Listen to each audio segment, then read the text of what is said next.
On this week's episode, Korn Ferry Tour member Kevin Lucas joins the pod and talks about just how competitive he is within his own family.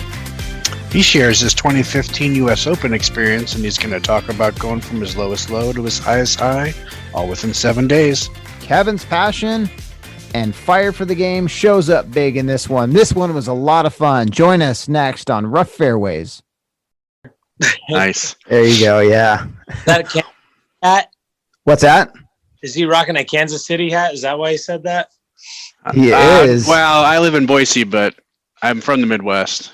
Gotcha. Kansas City is one of my favorite cities to travel to. Love that place.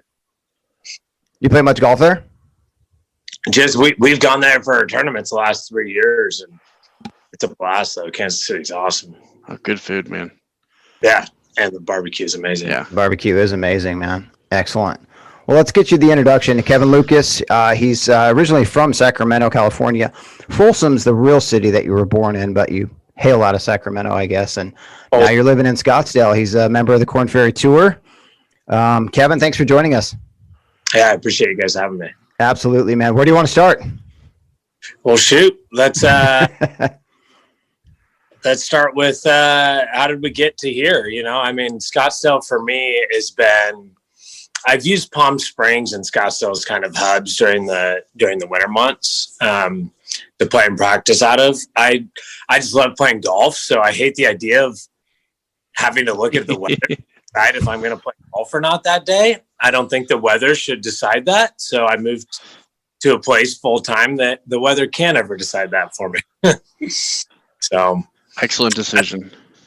That's why I had to do it. California's a little crazy right now with everything going on, the lockdowns and all. And I was just there at Titleist last week getting the headquarters getting fit for all the new stuff this year. And me and my buddy I was like, let's go play golf one day. You know, I was there for 3 days. Let's find a day to play golf. There was literally not a club in Southern California that didn't have a tee time within a week before 2:00. Wow. All booked out. Like, this is not where I want to, because nobody has anything else to do there right now. Right. So Sure. their only thing to do is golf, and golf is thriving right now. All these clubs all around the country have had record numbers of rounds this year. Yeah. Socially distance. It's already built into the game. Yeah, Awesome, right. man. Are you playing? What club are you out of in Scottsdale? I'm at a TPC. If you have Korn Ferry or PGA Tour status or Champions Tour, you get to practice out of the stadium course. And Perfect. we get Pro V1s if we want, or Pro V1Xs to practice with. And we kind of have our own private practice facility back there that, you know, it's really easy to get your work done with, you know, without anybody really bothering you. That's awesome, man. Have you played in the Waste Open? I haven't. Yeah. I've done the qualifier a few times. I'll do it this year actually, because the last few years we've had tournaments in the Bahamas, you know, and stuff while it's going. That's usually one of that cross events, right? Something like that. Yeah. Yeah. They usually don't get have a chance at both, but we don't start till the second or third week of February now. So I'll be here doing that qualifier, hopefully get in and have a good time. Right on, man. Yeah. So the first event I did look at, it's down in Lakewood Ranch, Florida, the Lecom Suncoast Classic. Are you playing in that? Yep. Awesome. I'll be at the end of the year, and then that's a good event. We've had it the last couple of years. I haven't played any well down there. Florida golf might be the golf that I got to figure out. For some, I play well in the South, but as soon as I get to Florida, it's like, I don't know. I haven't played well there recently. I haven't played in Florida too much. What makes Florida golf? I mean, it's an anomaly. I'm just, you know, having good conversation about it because I haven't played well. But it actually used to be, because it's really grainy down there, right? And in Florida, everything for Bermuda. So it's like, it was, being a West Coast guy, it was definitely one of the weakest part of my games. Like anywhere in the South, it was Bermuda grainy grass during that summer where it's a little wet because they're trying to keep it healthy. And then, you know, you got that into the grain lie, and you know, all these guys who grew up in the South and in Florida, or they play and practice out of Florida, they're like hitting these nippers, you know, off this into the grain lie, like no leading edge, no digging. I'm like, dude, this is a weak part of my game. Like I'm being exposed now. So There you go.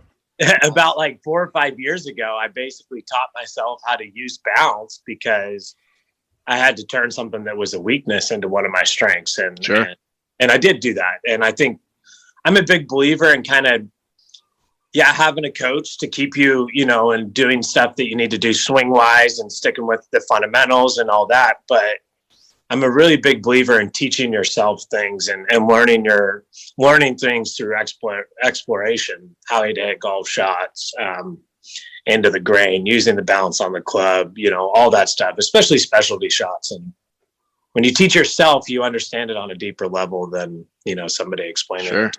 I like that statement, learning by exploration, for sure. Absolutely. I was self-taught, and I never had a coach like, an actual swing coach that you sit with. I mean, I became an instructor and taught guys, I taught beginners, kids, and I got a couple of good college players in my teaching days, but never really to the high level of what you guys go for. Who's your coach right now? Well, actually, we can talk about it. That's all right. I've been with the same swing coach for 17 years. And recently, just through things, I feel like the last few years, I haven't done really what I've really wanted to do. And what I feel like my talent should have taken me. And Coach and I just kind of lost our way a little bit. And, he's got a young family and kids and stuff.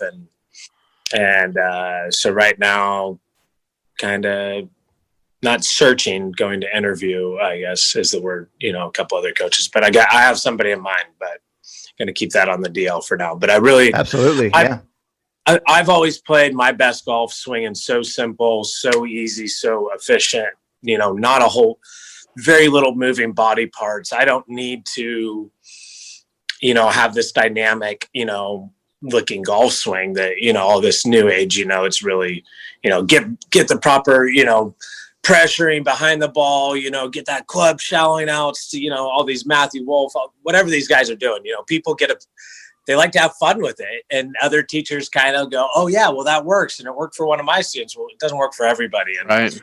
I know what works for me. And that's really simple, but efficient. And I just think I lost my way with that the last few years and what made me so good. So I'm really looking forward to getting back to that. And I couldn't be probably more excited for this year ahead than any year in the past.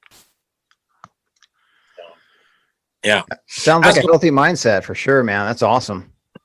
Well, the biggest thing is I work with a mental performance coach now. His name's J.M. Ryerson. He's not golf specific. It's, he works with CEOs. He works with, the guy's a stud. He works with every walks of life, but there's so many parallels in everything. And I can find parallels with somebody that's trying to become, the CEO of the greatest company on earth with golf, and so many parallels that we could have conversations for hours because the common denominator is you're trying to do something, on a level that, 99.9% of this world, isn't doing. So, and especially when it comes to an individualness like that, you can find it. Like my brother, who's, was the youngest ever to become number one in professional bass fishing. I think he's back up to number 3rd right now in the world. Had an amazing year last year. And, just talking with him, he's driving a lot all the time. I'm always driving on the road, and we just talk about, fishing and golf. And we've realized in it that, damn, our sports aren't much different at all. Yeah. The mentality of top performance really, doesn't change from activity to sport to business, It doesn't. No way. It's a mindset. It's a 100% a mindset, a discipline. So what kind of player are you on the course? Are you more strategic? Are you a bomb and gouge guy?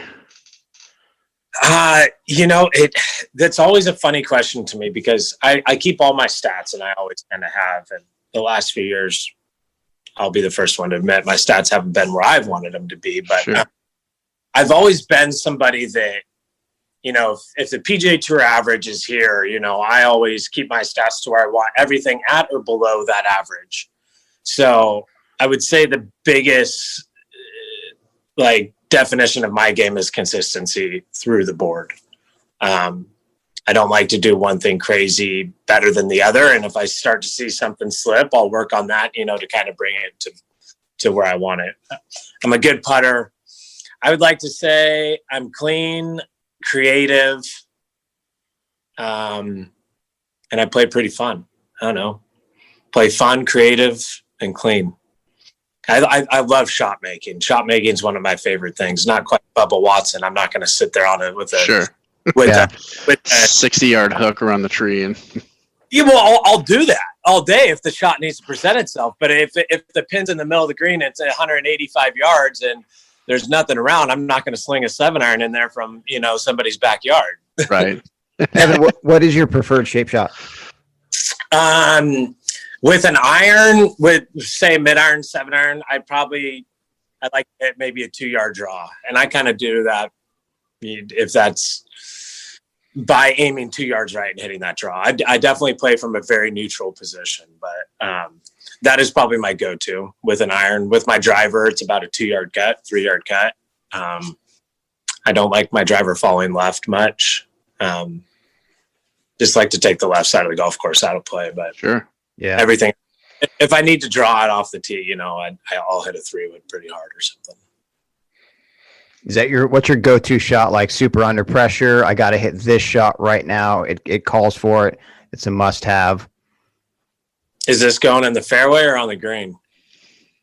Let's do both. Okay. It's going in the fairway. I'm going to tee up a little bit lower with the driver and aim down the left side, and I'll weaken up the grip a little bit, and I'll make sure it's not going left. It'll just be kind of a hold face, make sure the path is a little left of the target and hold that face a little bit. I'm not hitting a big release one, but just, I know it's going to get in play. Just a little butter cut is all you got to say, right? Just a little butter cut, man. There you go. How about into the green? You like that draw? I do because it's just consistent for me. I mean, because if my miss with it's a dead straight ball. So if I'm trying to draw it 3 yards and I hit it dead straight, well, by math, I'm only 9 feet right of the pin. So, right. So pins on the left, do you try and hit your trusty draw into the middle of the green? And if you miss it straight into the pin, or do you straighten that out and go for the pin? If the pin's left, I mean, I'm going for a pin no matter what, unless the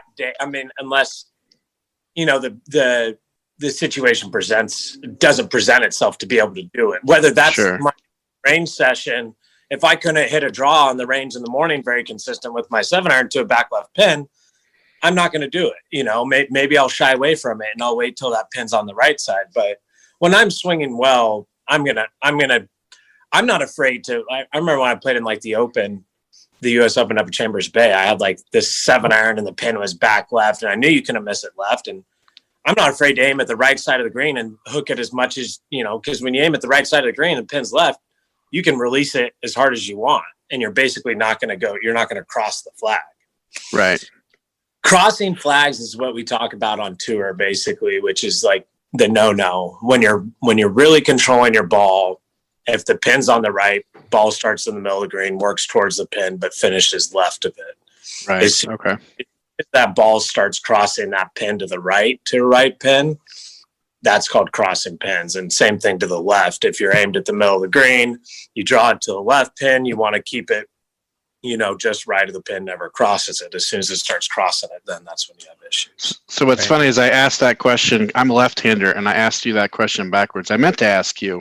Pins on the right. I knew there was something messed up going on. See, I'm thinking left hand in my head. Yeah, pins on the right. Do you take your draw to it? I'm so glad you said that, Kevin. I've been friends with Mike for years, and I've been trying to get him to play right-handed, and he just won't do it. This is a great game, but he just stands on the wrong side of the golf ball. Yeah. Dude, you're on the right side of the ball, because if you ever flip like Phil Mickelson swing right-handed, yeah, it looks terrible. It looks terrible. I mean, let's be honest. It does. I love swings that look terrible with guys with success, because that is the definition of a competitor and true athlete and all that more than anything. So it's not Phil. On my end, it's almost a compliment. But his swing right-handed looks nasty. Well, being a left-hander, I can't tell you a left-handed swing that I think looks beautiful.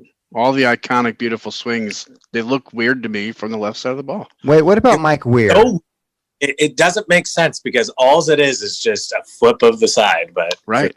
It's probably because I spent my whole life, 99% of the swings you see are right-handed. So when you see something left-handed, even as a lefty, it looks unnatural. But it's weird but like in baseball, right? Like baseball hitters, you don't notice a big difference between the guys that swing left-handed and right-handed, Yeah.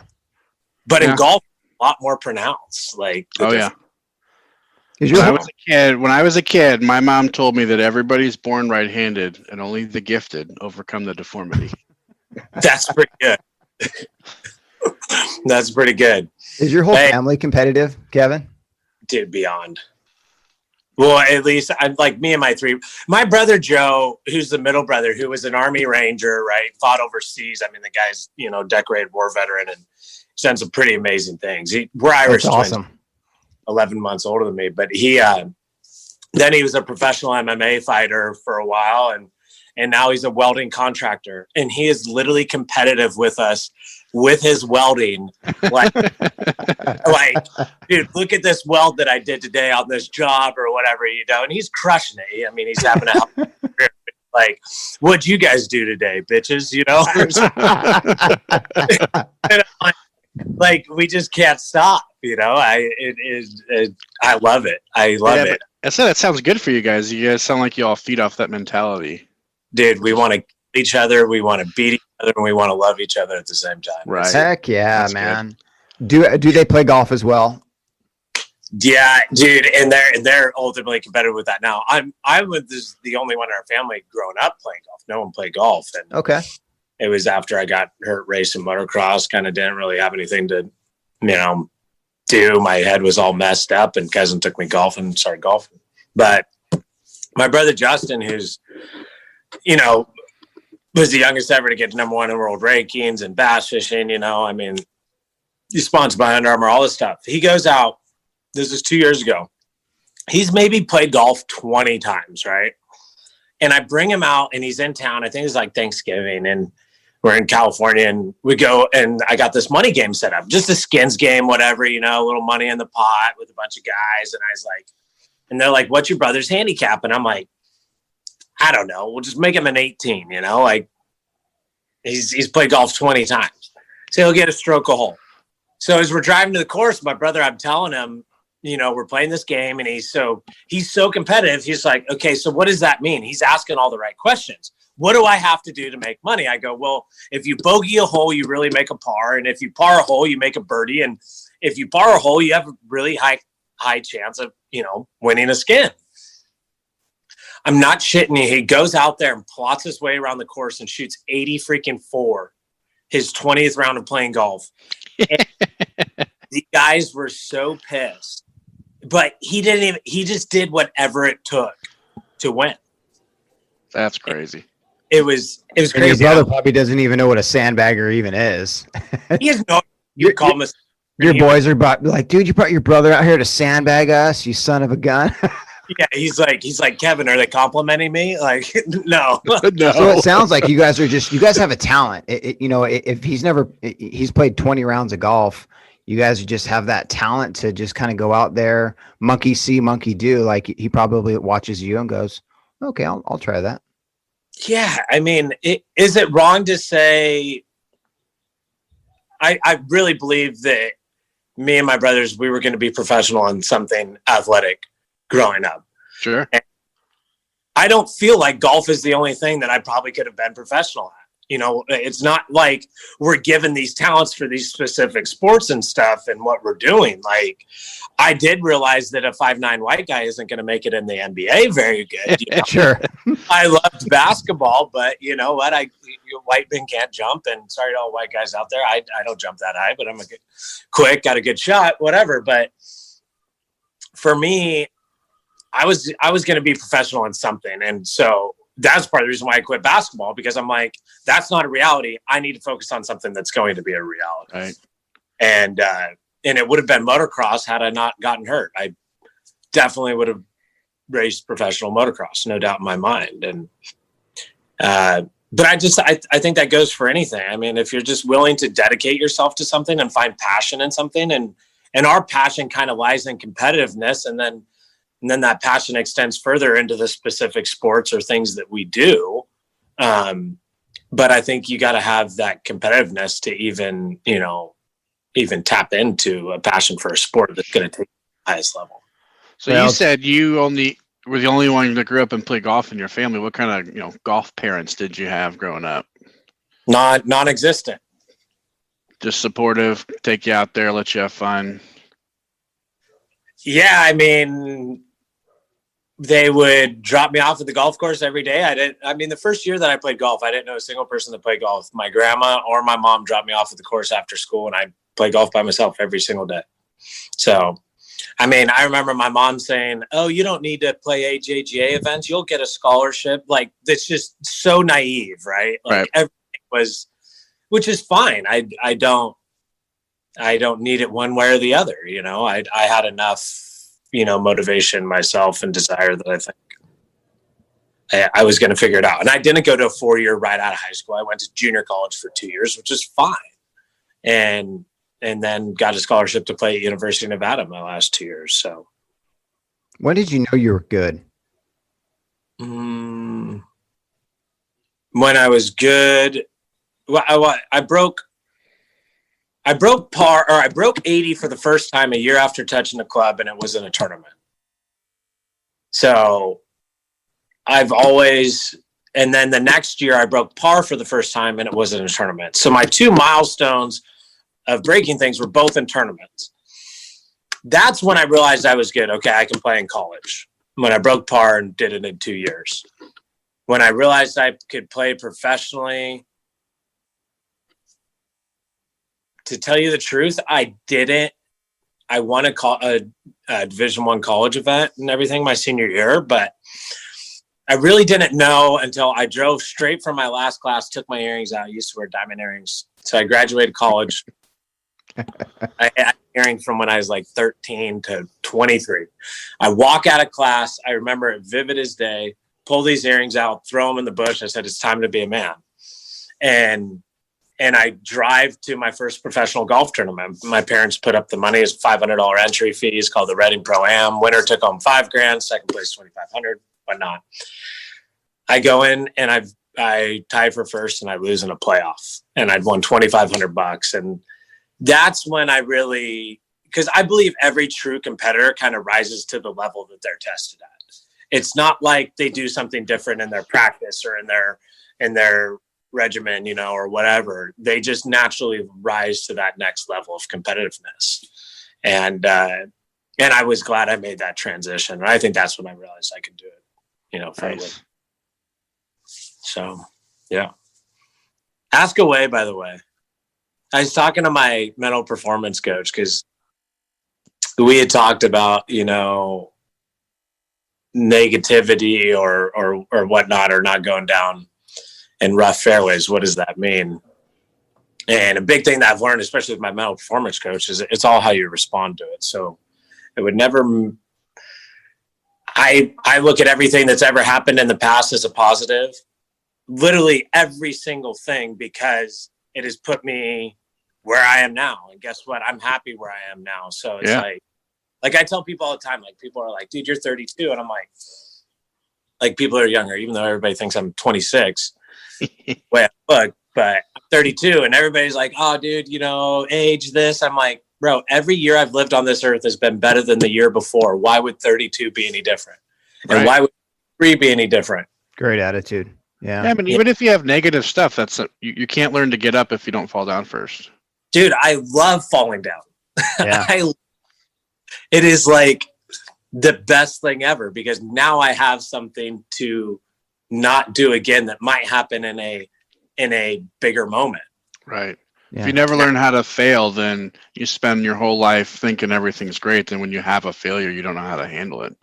And that's just not reality. People are going to fail, right? You can't go there and you can't. If you're not failing, guess what? You're living a pretty stock rat race life. I promise you that. Agreed. Yeah. What is travel life like? I mean, when you first got on tour, like the stories that I think of is like, the guys in their Honda Civics or their Subarus, going to event, sleeping in the back of the car or whatever, just to save hotel money. Give us some travel life stories, man. Yeah. I mean, I've never been, I've from the get go, if I'm home for more than 5 days, I get stir crazy. So I want to be on the road. What are some stories? Gosh, I wish I would have thought about this and written it down. I'm sure I have some pretty incredible stories. That's for sure. Oh, we always play Soy Dose. I don't know if you ever heard of that. That's a good card game. Soy Dose? Like when I first turned pro, there was kind of like 4 or 5 of us that all turned pro at the same time that were playing mini tour stuff and going to Q school, doing all that. And you got some names? Name drop. Come on. Kenneth McCready, Wes Payne, Cameron and Grant Rappley. Sadly enough, I mean, these guys chose different paths now, Sure. And they're going somewhere else. All those names, either through injuries or whatnot. But we used to play all the time. But it's the best betting card game. It's called Crazy Twos or Soy Dose. But we used to play a lot of that. Going on the road, I mean, for me, I've learned not to be hungover in the airports. There's nothing worse, if that's a tip for anybody, traveling hungover. So I agree. I've done that. My wife works in the airline industry, and I have plenty of stories for those passengers. Right? I mean, it just sucks. And the other thing that sucks is playing golf hungover. So between those two things, I really can't ever be hungover, which is good. But I enjoy traveling. I mean, the airports is what it is for me. The travel's happening because you're trying to get to someplace that you desire so much. And to me, that travel is a part of it. If I'm stuck on a, 12-hour layover, guess what? I'm going to embrace it because it's taken me to a destination eventually of where I want to be. And that's competing at this level. So traveling is, and I don't have a wife and kids, man. Like, I'm chilling. I only got to worry. You're set, man. You're living in one of the golf meccas of the world, Scottsdale. Grew up in California. Just got back from that Titleist. The Kingdom is TaylorMade. What's Titleist? Help me out here. TPI. Thank you. That's that facility. So I lived in San Diego. So I was a teaching professional in San Diego, and I went to them all: Carlsbad, TaylorMade, Puma, Titleist. Man, you open up those gates, they just take care of you. You walk in, so like they almost just throw you a pair of shoes. Polo, a golf glove. It's such a great range. I tested Pro V, like the new Pro V. I was a tester for a while, and they would call me out, and I just did it just to go out to the facility, just because it's so beautiful and it's awesome.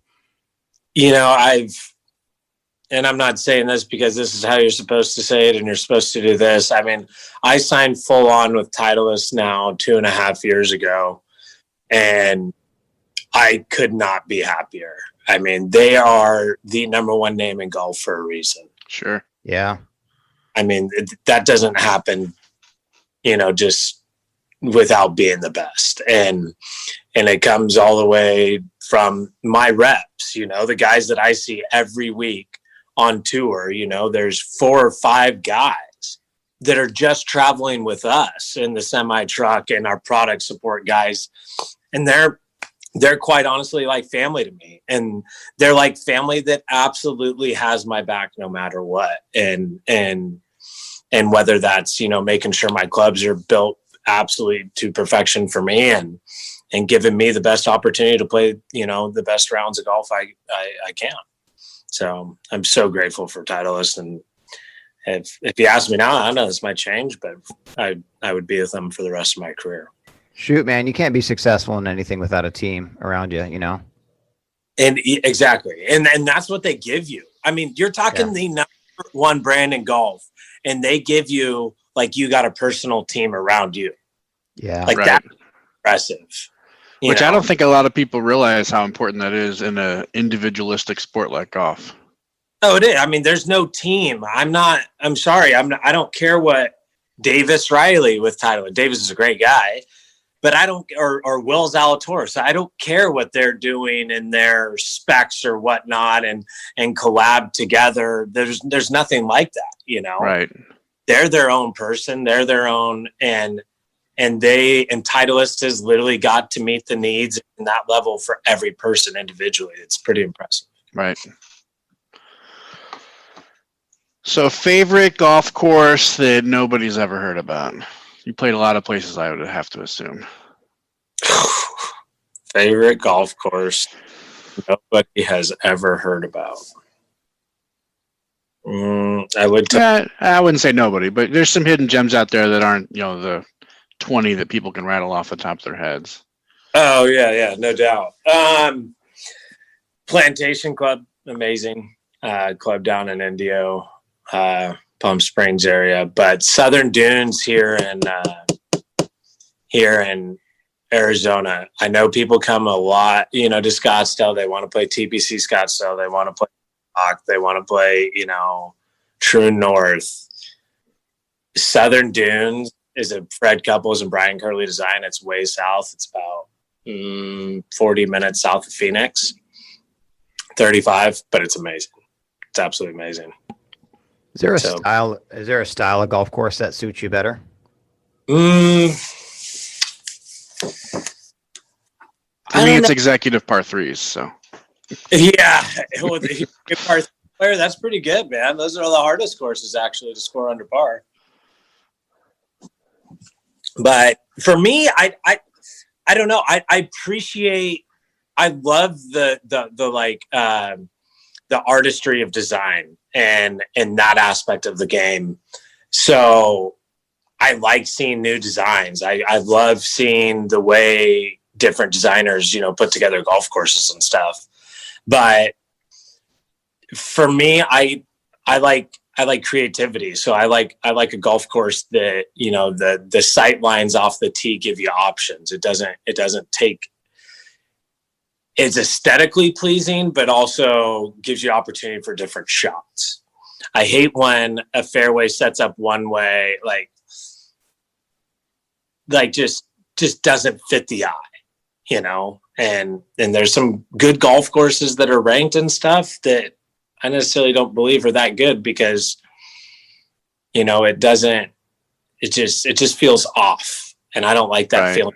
I think you can get tough without that feeling of just being off. You know what I'm saying? Yeah, you don't need to be deceptive to be difficult. Yeah. I mean, there's so many ways, of making a golf course difficult. And I think the number one things in designs is if people can think about this, if you go back, if you play a golf course and when you're in the 19th hole, if you can tell, if everybody in the group can tell you what the second hole was, what the 11th hole was, and what the 17th hole was in distinction, I promise you that's a good design. And I promise you that's a fun golf course to play because a lot of time you'll play golf courses and you're like, what was the 9th hole? What was the 10th hole? Yeah. What do you think? I never thought about it that way. I like that. Yeah. What do you think about it is that makes a golf course memorable? Like, why do those people remember, the tee shot, the approach, the green on two? And what do you think? What's memorable about it, you think? That's the artistry of design. And it's the distinction. It's getting a piece of land and making memorable holes, but 18 of them. That's a hard thing to do.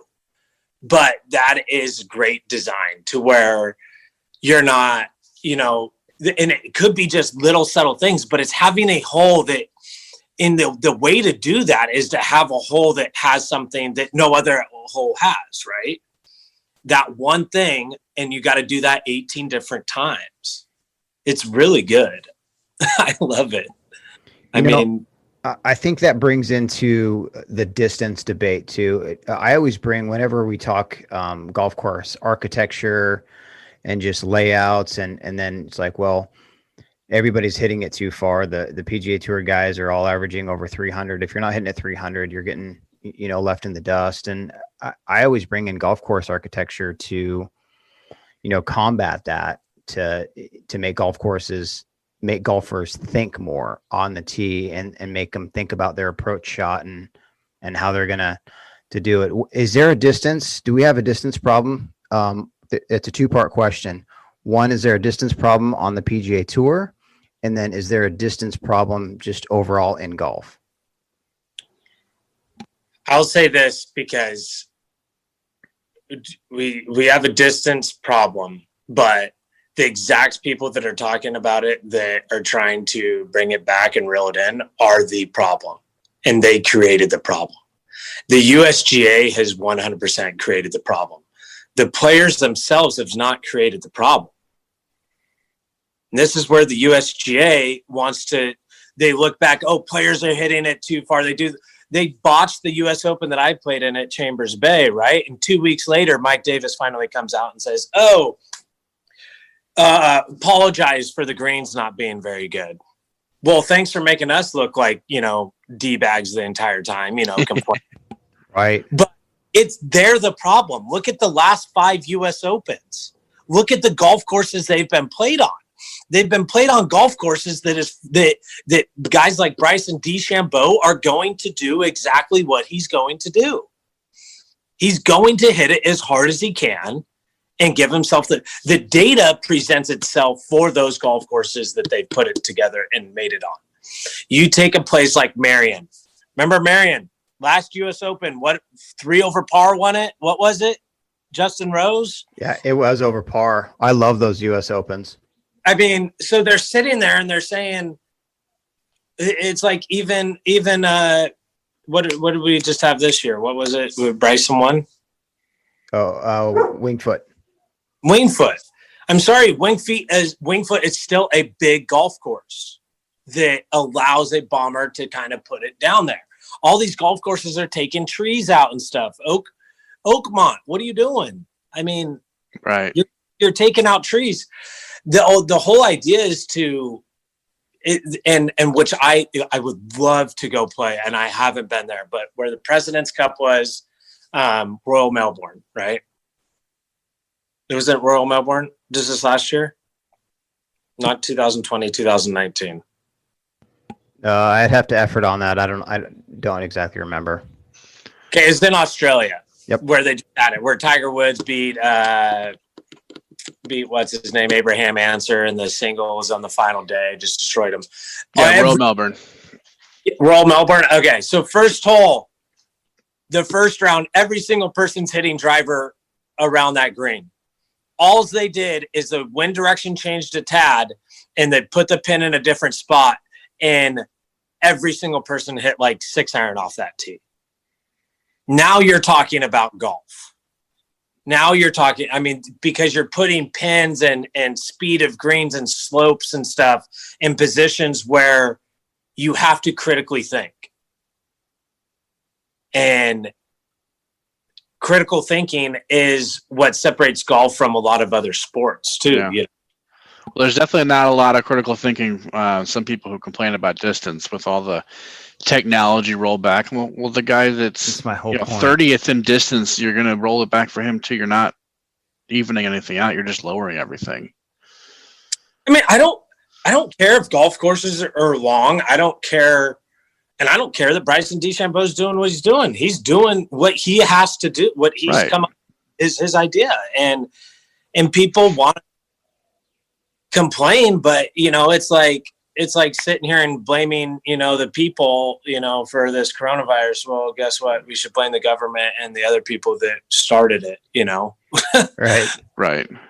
I don't need to wear a mask because I didn't start this, Yeah, it's all, everybody goes for the low hanging fruit. It's always the easiest thing, Yeah. I love the distance. I'm all for rewarding somebody who's going to go out and work hard and work on their game. If they want to hit it further, find a way to, it's not like equipment's really changed. The core's been maxed out forever.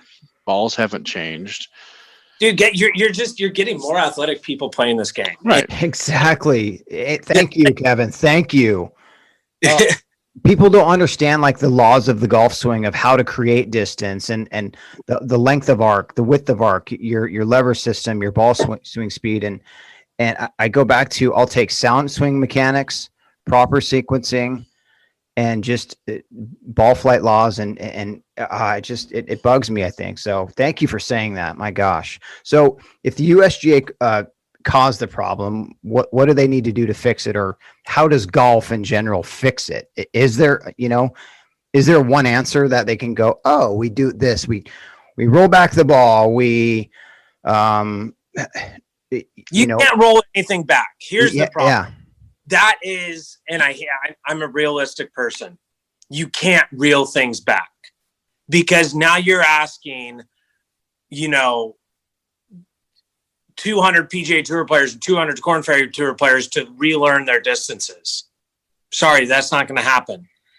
They need to design and build the golf courses and set them up to ways that, and I guess they're trying in some ways, but to ways that it doesn't need to be an all-out long drive contest. The guys are going to understand. It's like Dustin Johnson, what he did at the Masters. He went into that knowing that golf course isn't going to get beat down through just absolutely mauling it everywhere. And he was sitting there and playing precise golf. And precise golf just needs to outweigh distance if that's what they want to do. But it's not always going to do that. But in a general aspect, it needs to have that more if people don't want distance still, like just bombs away, bombs away, bombs away. The precision of this game is the most talented part of this game, right? The most talented part is not hitting it as far as you can. The precision is the most talented part. So I hope, and just in that, I guess I realized that I don't want to lose the most talented part of this game just for sacrifice of distance. I think we can have both. Well said. Yeah, well said. Ball striking and putting. Short game. That's it. I mean, it's so fun. It's like just yesterday I was playing or 2 days ago, and I took yesterday off, but 2 days ago I was playing and I neglected my short game for a few days and I hit the shot and I'm like, dang, I'm like that. I'm all right. I kind of purposely neglected it because of things I was working on, but I was like, I'll get that back with a little time spent around the chipping green, which I'm going to do as soon as we get done with this call. Right. But yeah, this game. Put in the work and get rewarded. I mean, that's the thing. And it's hands down. You can't shortcut anything. And this world in general, I mean, there's more and more people on this earth. Technology is going at an insanely faster rate than it ever has in this world. And that technology is giving people the instantaneous opportunity to become even better at something. I mean, you want to talk about Nicholas and all those guys. Arguably the 20th player on the PGA Tour, I'll say this, let it be a controversy, I don't care. Arguably the 20th person that played on the tour in 1975 has no chance. If you took that same exact guy and put him now, he would not be making fucking money. Sure. No way. That's you take a baseball player from the 30s or 40s. It's just such a different game. It's so different. And the top guys stood out. Obviously, the guys like Jack Nicklaus and whatever, but they didn't have to beat as many players. I was just talking to Billy Mayfair the other day. Me and Billy were practicing next to each other at TPC and we're just shooting shit. And he's like, dude, guys after rounds, they'd go to the local bar or whatever. I'm like, and we're just talking about how competitive this game is now. People aren't doing that now. Right. Like, you can't play a round of golf in a tournament and just go slam beers and then show up the next day and have a good week. It just doesn't work like that anymore because there's so many guys that aren't doing that are, their bodies. We wear these Whoop apps, right, that tell us about our recovery and all this stuff. Like, we're figuring out how to get our best selves in front on that first tee every single round, week in, week out. We had Ryan French on the other day from Monday Q Info, and he echoed the same thing, that it's like, what's the difference between the 90s players, 2000s, and now? It's just the depth of talent is just so big. And he said it's like a quarter of a shot or a half a shot here or there. It's not like, guys on mini tours and are getting beat much by guys on the Korn Ferry tours. And then it's not like guys on Korn Ferry tours are going to get beat much by PGA Tour guys. It's just that one event per year and like one stroke around, Well, the lines are getting thinner and thinner and thinner, right? Yeah. And that's the point. I mean, it's like, but we play 4-round tournaments. What's a stroke around for 4 rounds? That's a 4-shot win, or that's a 4-shot difference between the cut and stuff. I mean, I'll even go play in some mini tour events, and I'm thinking if this was a Korn Ferry Tour event, the cut would have been 4 or 5 times lower. Yeah. Especially when you're a pro too, that stroke is money too. Dude, one stroke is so big, and that's Yes.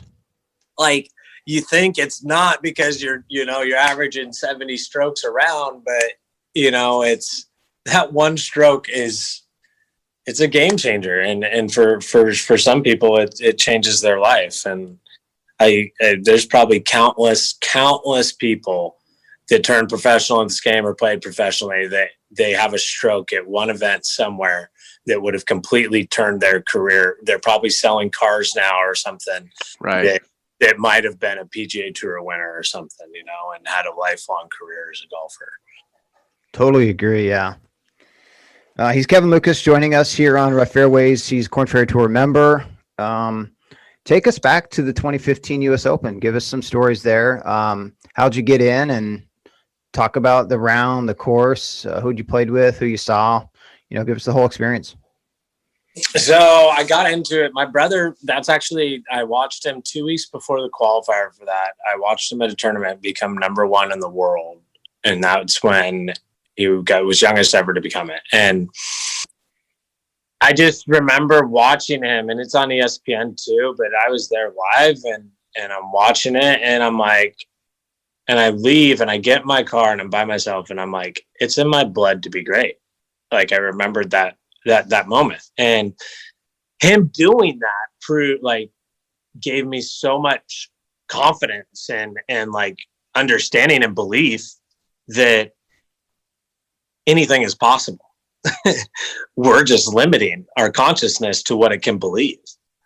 And I went to that qualifier, and I got through locals before that, and then I go to sectionals down at Newport Beach Country Club and Big Canyon Country Club, and there are 113 guys for 6 spots, the longest day in golf, 36 holes in one day.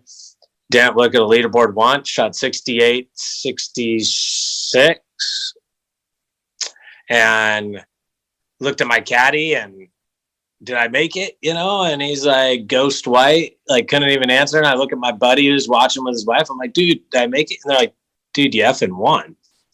And I'm like, what? Nice. So quickly I realized I was going to the US Open, and That's so cool. And call my brother after, and I'm just like, I've never really bawled tears of joy like that, and I 100% was bawling in tears of joy because I'd worked so hard but also like I knew he was a part of that, and if it wasn't for him doing what he did, it might not have happened. But it was just so amazing. And so I go up to the US Open. It was the week after that. So I go up there, playing a practice round. I get up, play a practice round before the Monday's official practice round, and Bubba Watson and Adam Scott are there. Adam Scott, greatest guy. Bubba Watson gets on the range, and he's hitting cut 3 woods around me. So what you think Bubba Watson would be doing is what he was doing.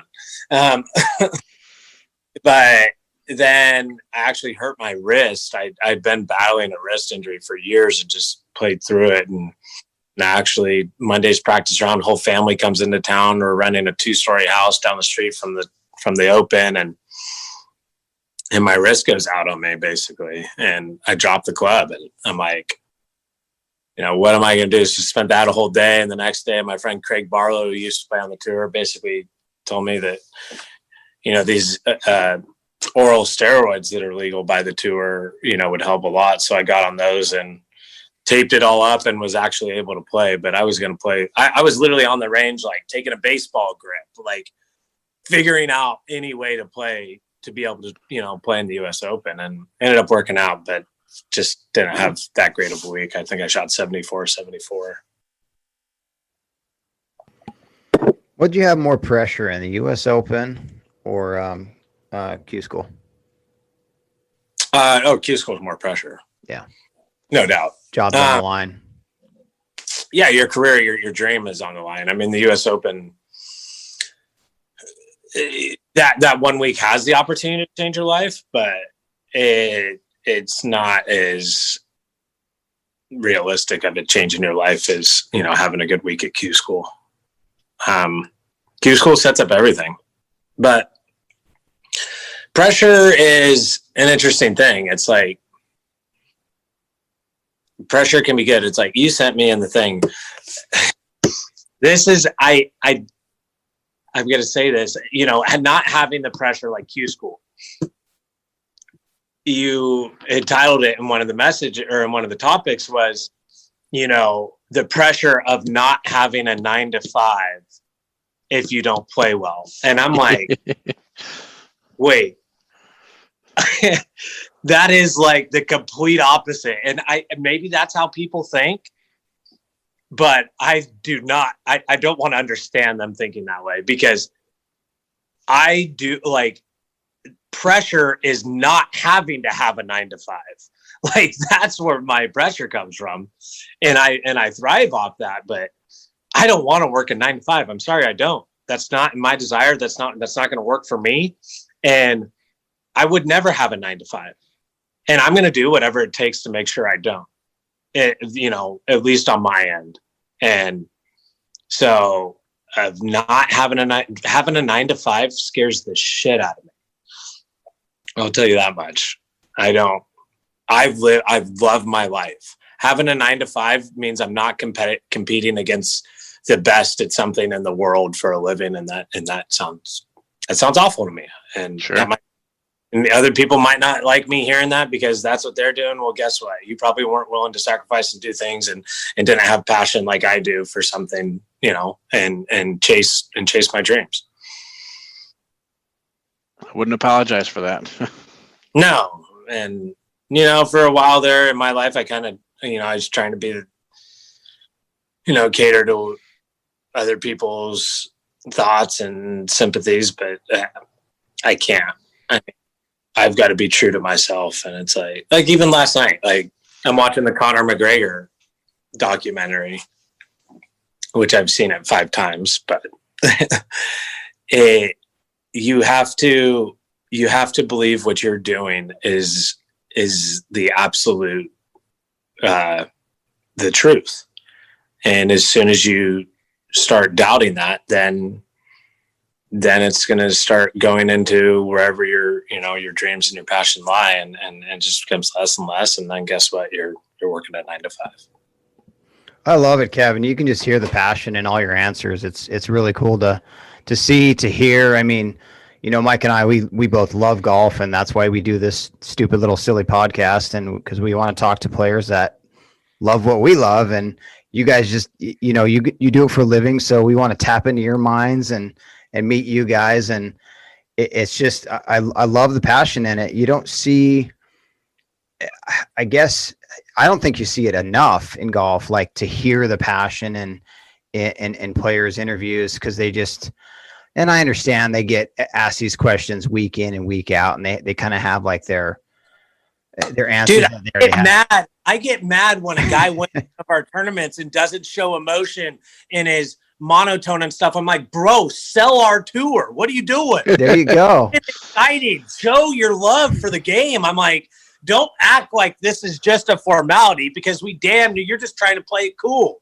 Yeah, like, I think that's what was so real with Tiger. He never played it cool. He said, boom, I don't care if you're going to judge me for throwing a fist pump down. Yeah, absolutely. By the way, Skull sponsorship for the podcast. No, I was just kidding. There it is. Oh man, that's good. Mike, what else you got? What's the fun one that we always ask? Well, my new fun question is: 30 years from now, who's your honorary 3 at the Masters? Are they still alive? Well, yeah, you can. The two I always get Tiger and Phil are the almost two sure ends, but the third is always the fun one to hear. Kind of like who's your Jack Nicklaus, who's your Gary Player, and who's going to be your Arnold Palmer when we're like 60 and big about that is guys that have won the Masters, like it's not just career wise. So I think you got to give it to guys that have had more green jackets or been more relevant in the Masters. So I think Fred Couples, Tiger Woods, and Phil Mickelson. Yes. Yeah. Whoever said that and put words in my mouth, usually I don't like that, but that was the right answer. I was just going off green jackets, Then you were right. Yeah. Thank you. I think Fred Couples, Tiger, and Phil that has to be the people. Yeah. I mean, who else would be somebody other than Fred? Well, Mike and I had this debate. I was thinking Ernie Els, kind of like how they correlate it right now with overseas. You got an international player and your two beloved Americans. So it's like, remember when Ernie, Phil, and Tiger were the big three? So like I'm kind of correlating it to the big three now with Arnie, Jack, and Gary. Yes, I could see that. Freddie might be a little bit older too on that spectrum. But Freddie's beloved too. Everybody loves Freddie, but then Ernie Els too. He was really popular, and he's still popular for the game. And my international guy isn't even a particular favorite golfer, but just Sergio. I mean, he's probably the most prominent recent international Masters guy. I mean, I don't know if Augusta would continue to allow him if he didn't win. Yeah, I don't know. Right. Seriously, that's a good question. I don't know. Dude, those guys, whoever's the honorary, I mean, that's a cool thing to think about and all, but those guys they've played in the Masters every year for 40 years before that. Right. Exactly. Yeah. I mean, all they are is the honorary, they're the first guys hitting the tee shot. I love the tradition of that, but I don't know. I think, here, let's ask her this question. Where does DJ rank right now in the terms of greatest golfers of all time? Oh, man, that's a greatest golfers of all time. I mean, for me, he ranks higher than where he statistically maybe should, just because of how unique he is as a package.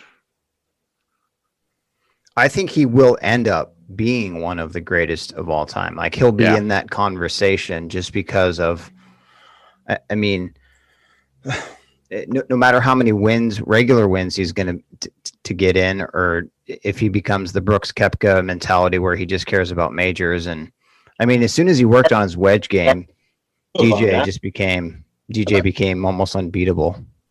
Dude, he has won over 20 PGA Tour events. He has a lifetime membership on the PGA Tour through wins. There's only one other active player. Tiger Woods and Phil Mickelson are the only two other guys I think that are active on the PGA Tour that have that category. Yeah, he's uniquely incredible at golf. And what? His Rory? How many PGA Tour events has Rory won?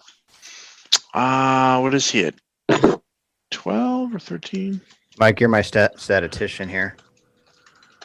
Yeah, come on, let's go, Mike. I'm your Google-atician. I think I'm glad you brought up Rory, Kevin, because I mean, obviously you can't answer for him, but like when you get to a player, like what's that mental block where why can't he win the Masters? It seems like he just, every time he gets to Augusta, he just has his brain shits the bed and he's like, does he want it so bad? Like, no, I think it's early in the. I would think that it's the first major of the year. I think Rory isn't. I think he thrives off of like momentum, and he loves his life outside of golf. His wife, his other endeavors and stuff that I think it's hard for him to really push for that first, big event of the year. But I think after he loses it, Yeah. it pumps him up, and then he goes and plays well after that. So 18 tour wins, by the way. 18, yeah. So 18. Is Rory McIlroy one of the best players of all time?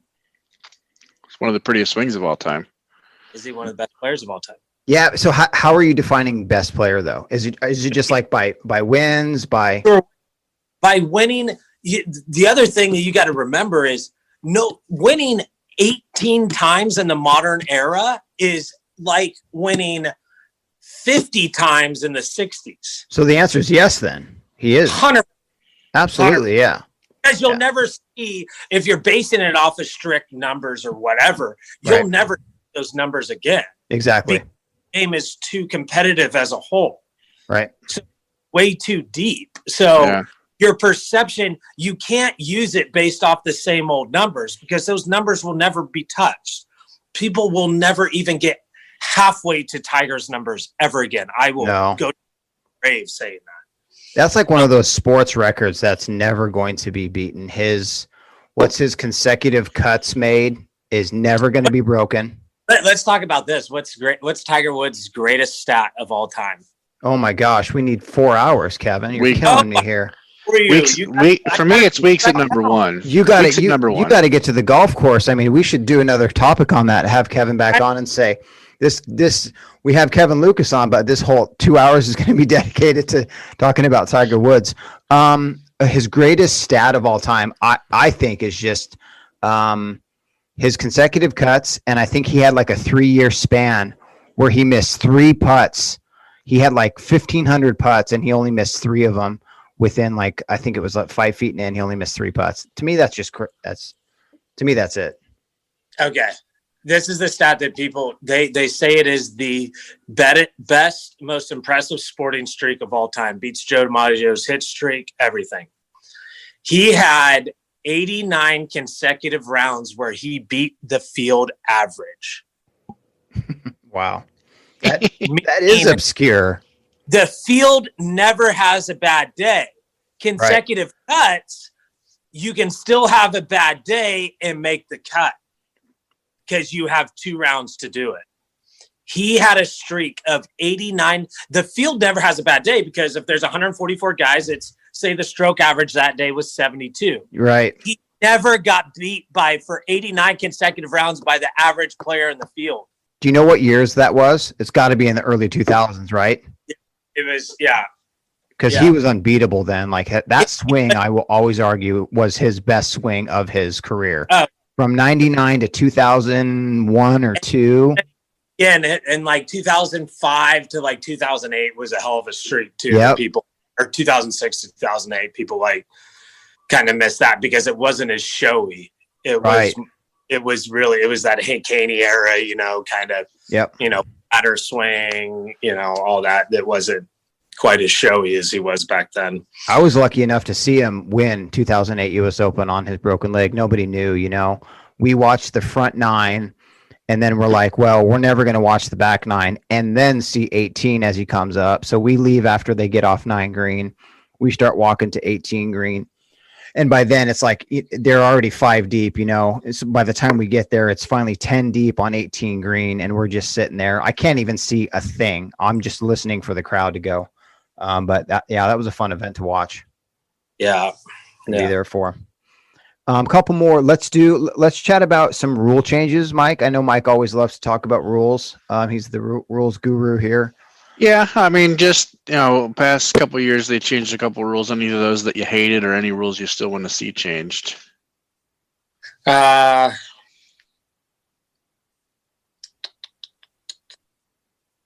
mean, I think like anything, like when the Korn Ferry Tour, when Korn Ferry was, changed from the web.com to the Korn Ferry, everybody's like, oh, that name. And I'm sitting there like, you guys are going to get used to it. You're bitching now. You're saying it's such a lame name now, but you're going to get used to it. And it's going to be, normal pretty soon. Just like wearing mask is going to be normal, which is bad, but hey, that's another topic.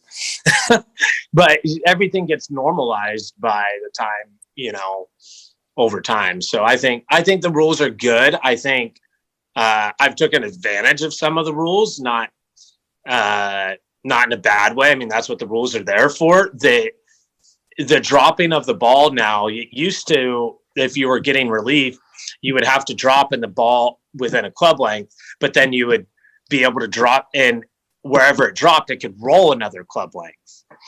Now, I love this rule now because it's a circle, right, of where your ball can drop within that club length. And if it rolls outside of it, you got to redrop outside of that one club.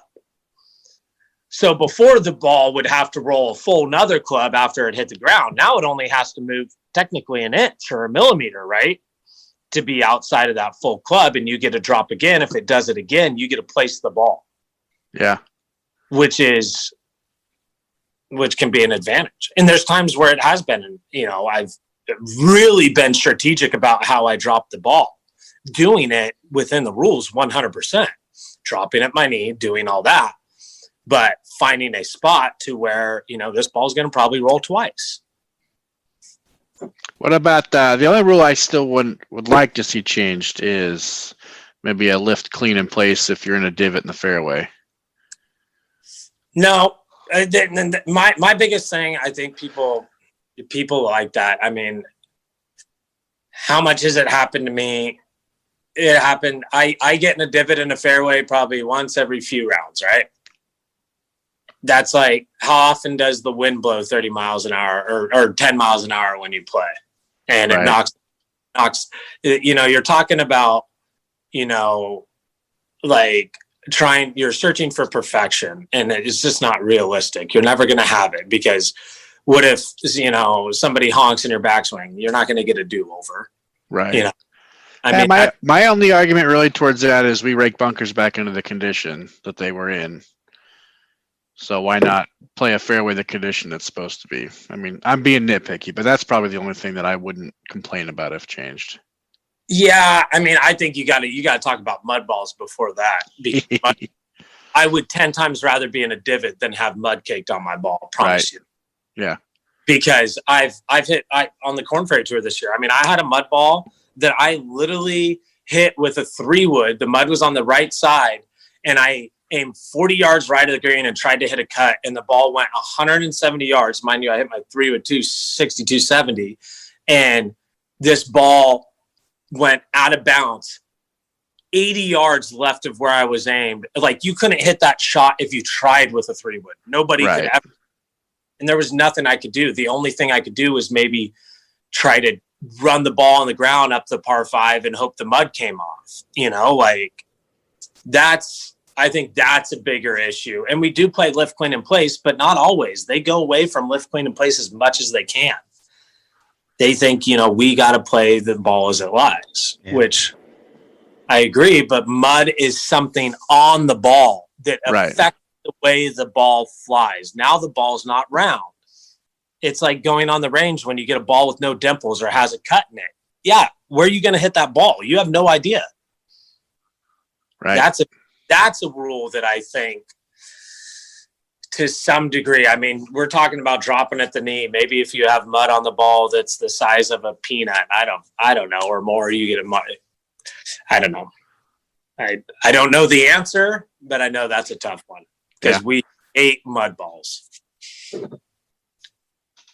Because, I mean, and you can still control your ball out of a divot to a certain extent, as long as it's not a huge gouging divot, but. Well, we'll just do like Congress does, and we'll change one, but we'll package the other rule in just so we can get them both passed at the same time. 100%. Now you're talking my language. Yeah. Kevin, before we let you go, will you share your 2016 Q School final round story, and then what happened the next week? 2016. So I'd gone to Q School 2012, 13, 14, missed 15 because I had wrist surgery 16. So it was my 4th try at Q School. Every year I'd done Q School, I got further and further. And that year I was playing really well, and I'm at second stage I got exempt through pre-qualifying, then got through first stage, and then go to second stage. And you make it to final stage, you get your card of some kind, you get your status of some kind. And I triple bogeyed. I went bogey, triple bogey. and to finish it out par, and I get my card. And I head to finals, and I caught a flyer out of the first cut of rough on the last hole and all over the flag, and with a 9-iron from 165 9-iron, and it flew 20 yards over the green. So I tried my best to control it, but there's nothing I could do about it. I was crying, I was emotional, and my best friend Jeff Hoffman was like, really consoling me and letting me see the positive that's going to come from this and everything right after. And I remember Steve Pajak with the Sacramento Bee calls me, and he goes, I want to do, Kevin, I'm sorry that, whatever, but I want to write this article on the paper, in the Sacramento Bee about, the, near misses at Q school and the tough, it was just, and everything that he's talking is just like in this very wants to sell the negative aspect and wants to sell like the hardships and all this stuff. And I remember telling him, I go, Steve, I'm going to stop you right here. I go, we're going to stop this interview. I'm not going to be a part of it. And I said, I'm headed to the Nevada Open right now. Why don't we talk in 5 days after I win the Nevada Open? And he was like, okay, whatever. And, he's like, he's trying to apologize and stuff. And I'm just like, I'll talk to you in 5 days. And sure enough, I go out and win the Nevada Open 64, 65, 68, won 28 G's. And it was the biggest check I'd ever made as a pro. And I made a 10-footer on the last hole to win it. And I went from my, lowest of low to my biggest accomplishment yet in the game in terms of, how I played and stuff and what I'd won. It's a 215 person field too, arguably, one of the tougher non-sanctioned, big tour events there is. I love that mindset that you just literally had your heart ripped out by missing Q school. And then you have the wherewithal to say, no, look, I'm going to go win next week, cause think about it, a lot of players would be like, woe is me type of deal. And when I was doing research about you, that story stuck out to me. I had to ask it. I saved it for the end. And I just think that goes to show what kind of player you are and just how tough golf is just in general to fail like that, to say, screw it, I'm going to go win. And you did it. I love that story, man. So kudos to you, man. Did you talk to the reporter again? Yeah. Did you? Cool after that. And I was like, and then, I was like, how are we going to make this article? Now we can make an article on a positive note, not on a negative note, like I don't want you to try and portray my feelings and how I am in a negative light. And there's nothing wrong with people want to like Patrick Reed is extremely cocky to the ultimate level to where he does it to where he cheats. Yeah. He takes it to the level that is not respectable. But there is a level to take confidence to where it is respected. And I don't care if somebody else doesn't believe that I'm good enough to say that I'm going to go win a tournament or going to make it on the PGA Tour and be the #1 golfer in the world. I don't care if you believe that or not. But if I don't believe it and if I don't say it, it ain't ever going to happen. Soup doesn't get hot unless you turn on the stove, So, for me, you have to be able to see it in order to achieve. And you got to be able to speak it too. If you're afraid to speak it, guess what? You're probably afraid to make the putt that's going to win it too. I agree, man. I agree. We just had on one of Auburn's seniors. His name's Grayson Huff, and he was on the podcast December 13th. And his next event was this Patriot Challenge this past weekend, and he won. The reason why I'm telling you this is because there's this thing in broadcasting and podcasting and in radio that's a podcast bump. So whenever we have somebody on the podcast, Grayson's first event, next event, he won. So you're going to win this year, Kevin. Thank you. Kevin, thanks so much for coming on, man. This was fun. Can we catch up with you down the road? Absolutely. Heck yeah, man. This is maybe season and let's maybe come October when I have my PGA Tour card. Rough Fairways is executive produced by Eddie Dunn and Mike Sells. Our thanks again goes to Kevin for coming on the show, and you heard it here first. The newest member of the PGA Tour 2021 is going to be Kevin Lucas. Next week's guest is mini tour player Matt Picanzo. Everybody, I know you have it in ya. Say it with me. Let's be kind to each other.